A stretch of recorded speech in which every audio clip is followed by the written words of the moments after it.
काम करता हूँ बहुत बढ़िया, खाता हूँ खाना और रोज गाता हूँ गाना। अरे यार, आज तो बहुत देर हो गई। इस खतरनाक जंगल को देखकर तो मेरे हाथ पैर ठंडे हो गए हैं।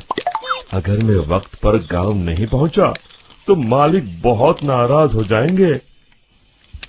तभी हरिया को एक आवाज सुनाई देती है। सुनिए हरु जी। अरे, ये आवाज किसने दी? तभी हरिया को सामने कुछ दूर एक औरत खड़ी दिखाई देती है। अरे भाई, ये औरत अकेली इतनी रात को इस जंगल में क्या कर रही है? चलकर पूछना पड़ेगा। फिर हरिया अपनी बैलगाड़ी उस औरत के सामने लाकर रोक देता है और उससे पूछता है। अरे सुनिए, आप इतनी रात को इस खतरनाक जंगल में अकेली क्या कर रही हैं?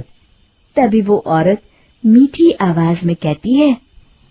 अरे हरु जी, आप आ गए। मैं कब से आपका इंतजार कर रही थी। वैसे तो यहाँ से काफी लोग गुजर चुके हैं, लेकिन मैं खास आपका इंतजार कर रही थी। अच्छा, तुम सच कह रही हो? मुझे तो यकीन नहीं हो रहा है। वो क्या है ना, आज तक किसी ने मुझसे इतने प्यार से बात नहीं की। हाँ हरु जी, मैं सच कह रही हूँ। अब देर मत करिए और जल्दी से मुझे मेरे घर तक छोड़ दीजिए। हाँ, कौन सी बड़ी बात है, अभी छोड़ देता हूँ। आप मेरे पीछे बैलगाड़ी में बैठ जाइए और मुझे रास्ता बताते चलिए। फिर वो औरत हरिया की बैलगाड़ी में बैठ जाती है और हरिया बैलगाड़ी हाँकता हुआ आगे चल पड़ता है। फिर उस औरत के बताए हुए रास्ते पर चलते चलते हरिया बैलगाड़ी लेकर एक काली गुफा के आगे आकर रुक जाता है। हरिया उस औरत से पूछता है। देवी जी, आपका घर कहाँ है? यहाँ तो एक गुफा के अलावा और कुछ नहीं है। तभी अचानक वो औरत हवा में उड़ने लगती है। देखते ही देखते उसका सुंदर रूप एक डरावनी चुड़ैल में बदल जाता है और वो जोर जोर से हंसती है। अरे तू तो एक नंबर का बेवकूफ निकला। तू तो बड़ी आसानी से मेरी बातों में आ गया। अरे मर गया रे, ये तो एक चुड़ैल है। हे भगवान बचा ले, ये तो बड़ी डरावनी दिखाई दे रही है। और फिर अगले ही पल हरिया की बैलगाड़ी में रखा सारा सामान हवा में उड़ता हुआ उस काली गुफा के अंदर चला जाता है और वो चुड़ैल भी उस गुफा के अंदर जाकर कहीं गायब हो जाती है। हरिया ये नजारा देख बुरी तरह घबरा और परेशान हो जाता है। अरे, ये चुड़ैल तो मेरा सारा सामान लेकर गुफा में गायब हो गई। अब क्या होगा? अगर मैं गांव खाली हाथ गया तो मालिक मेरी अच्छी खबर लेंगे। मेरी इस बात का कोई यकीन भी नहीं करेगा। फिर आखिर वही हुआ।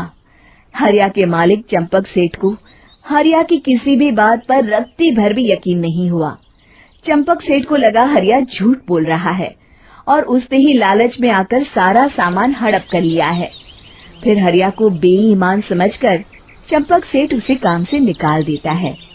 अगले दिन अपनी दुकान में परेशान बैठा चंपक सेठ गुस्से में बड़बड़ाता है। अरे, दुकान में तो सामान बिल्कुल भी नहीं है।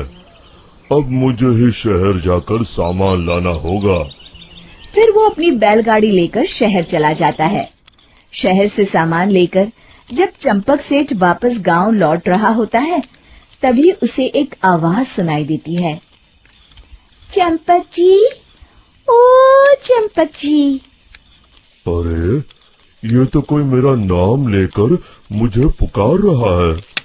फिर उस रास्ते में वही औरत खड़ी दिखाई देती है। फिर क्या था, हरिया की तरह चंपक सेठ भी उस औरत के पास अपनी बैलगाड़ी लेकर जाता है और वो भी उसकी चिकनी चुपड़ी बातों के मोह जाल में फंस जाता है। फिर चुड़ैल उसे भी अपनी गुफा तक ले जाती है और उसका सारा सामान लेकर गुफा में गायब हो जाती है। बेचारा चंपक सेठ लाचार होकर खाली हाथ गांव लौट आता है। फिर ये उस जंगल में रोज की बात हो जाती है। जो कोई भी शहर से कुछ लेकर गांव की तरफ लौटता, वो चुड़ैल उसे बेवकूफ बनाकर उसका सारा सामान लेकर गुफा में गायब हो जाती। एक दिन हरिया एक लकड़हारे को उसी जंगल की तरफ जाते हुए देखता है। फिर हरिया उसे रोकते हुए कहता है, अरे भाई, क्यों अपनी मौत को दावत दे रहे हो? मेरी बात मानो, आगे जंगल में मत जाओ, वहाँ एक बड़ी भयानक चुड़ैल रहती है। लकड़हारा हरिया की बातों को नजरअंदाज करते हुए कहता है, अरे भाई, मुझे पहले ही बहुत देर हो चुकी है, मुझे जाने दो भाई। शाम तक लकड़ियाँ काट कर शहर के बाजार में बेचना है। तुम अपनी ये कहानी किसी फुर्सत में बैठे इंसान को सुनाओ, मैं तो चला। इतना कहकर लकड़हारा वहाँ से आगे जंगल की तरफ चला जाता है। फिर अगले दिन गांव के मुखिया के घर के बाहर बहुत सारे लोग जमा हो जाते हैं। तभी हाथ में कुल्हाड़ी लिए खड़ा लकड़हारा कहता है, अरे मुखिया जी, अब आप ही हमें बचाइए उस जंगल वाली चुड़ैल से। हमारा सारा काम तो शहर से ही होता है। अरे मुखिया जी, उस चुड़ैल की वजह से तो मैं पूरी तरह बर्बाद हो गया हूँ। हम सबको मिलकर उस चुड़ैल का कोई इलाज करना पड़ेगा। तभी भीड़ में खड़ा बीरा कहता है, आप लोग चिंता मत करिए, कल से वो चुड़ैल किसी को नहीं लूट पाएगी। मेरे पास एक बहुत अच्छी तरकीब है। तभी चंपक सेठ उसका मजाक उड़ाते हुए कहता है, अरे तेरा नाम बीरा है तो क्या हुआ? तूने अभी उस चुड़ैल को देखा नहीं है? जाकर अपना काम कर, बड़ा आया। तब मुखिया जी कहते हैं, नहीं नहीं चंपक सेठ, मुझे लगता है हमें इस लड़के को एक मौका देना चाहिए। फिर सभी गांव वाले मुखिया जी की बातों से सहमत हो जाते हैं और वीरा शाम को एक बैलगाड़ी में कुछ सामान लादकर उस जंगल की ओर चल देता है। वीरा, ओ वीरा, कहाँ जा रहा है? तभी वीरा मुड़ के देखता है, वही चुड़ैल एक औरत के रूप में खड़ी है। अरे बहन जी, मैं आपको ही ढूंढ रहा था। देखिए, मैं आपके लिए क्या लाया हूँ। अरे वाह, तो खुद मेरे लिए इतना सामान लाया है। तू ही अकेला गांव में समझदार है। जरा देखो, मैं भी खोल के, बड़े भूख लगी है।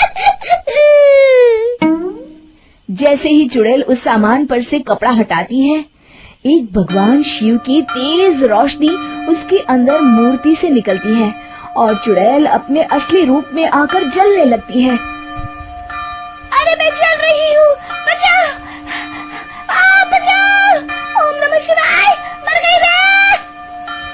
देखते ही देखते वो चुड़ैल राख के साथ उड़ जाती है और सभी गांव वाले भी वहां आ जाते हैं। शिक्षा बुराई पे सदा अच्छाई की ही जीत होती है।